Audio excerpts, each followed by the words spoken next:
हमारे साथ बेला मनूर से आए हुए एक नौजवान मौजूद हैं। क्या नाम है आपका?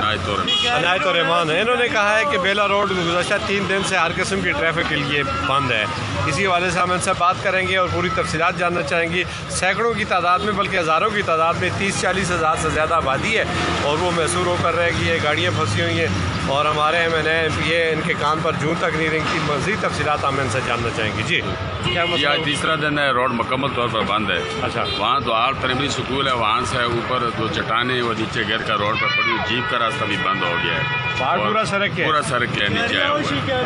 आज 3 दिन से कोई इंतजामिया, तहसील इंतजामिया कोई भी उधर तो किसी की भी आज तक नहीं हुई। ज़िली और तहसील इंतजामिया की मानी खैस खामोशी इलाके में सवालिया निशान बनती जा रही है। DPO मानसरा और DC मानसरा और ऐसी वाला कोर्ट से हम अपील करते हैं कि फौरी तौर पर इसका नोटिस लेकर मैसूर वादी मनूर के अवाम को आज़ाद किया जाए।